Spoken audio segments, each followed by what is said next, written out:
Hi guys, so today we are continuing our project on inventions and continuous improvement based on the Japanese design principle of Kaizen. So last lesson we identified a problem and then we made some illustrations of ideas. So today we're going to start doing some modelling. Now remember, if you don't have card at home, you can do more development drawings, or you can use SketchUp, which I'll make a separate video on, to make some prototype ideas in there, render them, see how they'd work, and try and do that to scale if you can, because it will help you to develop them into real models in the future. Okay, cheers.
Model 1. I'm just developing ideas at the moment, so there are some issues with it I need to work on. Obviously it's card at the moment, so it's not going to hold to support the weight of the phone. It would allow me to change the angle. The base is woefully insufficient, it's tiny, it needs to be able to counter the weight. So I've got to think about either it's going to have a very big base, or it's going to have to be able to be clamped to the surface or screwed to the desk, but that won't allow it to be positioned very well. Because I was using my phone to record the time lapse, I didn't have accurate dimensions of the phone, so the camera slot doesn't line up, but it does poke out at the top, which would work. The grip with the glue gun is amazingly effective. The phone slides in and it really holds in really well, and the pivots, they're all working, so I'm happy with how they're working. But the main issue is I'm filming with the back camera. So if I'm filming with the back camera, actually, as soon as I get to this angle, all I'm filming is the stand. If I get to this, all I'm filming is the sky, effectively. So what I need to do is think about how the camera can be held in a position above the work. So really, it needs to be harnessed or mounted from the top, where the screen is, which presents more issues, really. So it needs to come up over the top. So I'm going to have to develop a second idea, thinking about those issues and how to support the phone. And I might now move to this idea of this grabber that can hold phones of all sizes, that I don't have to worry about concerns about the position of the phone screen. Remember, we're developing these models either in card or through sketches or digital models in SketchUp.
So my model's developed. As you probably saw, I use some of the same elements. As long as you take photographs of each stage of the model, it's really good to just carry on using the same pieces. There's no need to make them again. It's only photographic evidence you'll have to submit for your coursework. So, a few things that I've considered with this.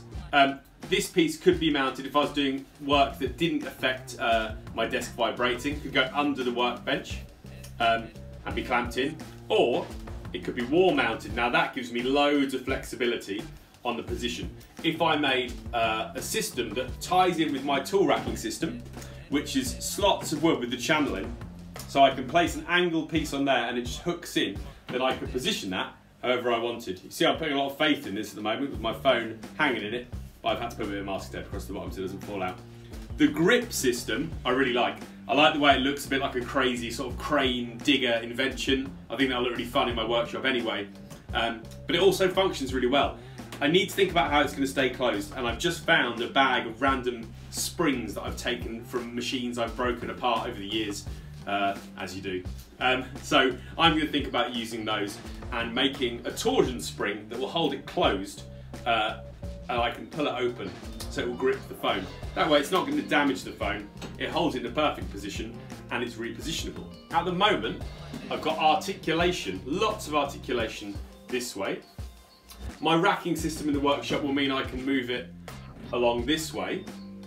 So I think it's starting to tick all the boxes of the idea. I'm going to develop this idea now using SketchUp as a digital model to think about the materials, the components I'm going to make it up of, and the sizes, like a manufacturing specification, and hopefully make some improvements to it as I go along in that next video. So remember, as I've said now lots of times, we're going to think about developing an idea. It could be through illustration, it could be through digital modelling, or it could be through card modelling.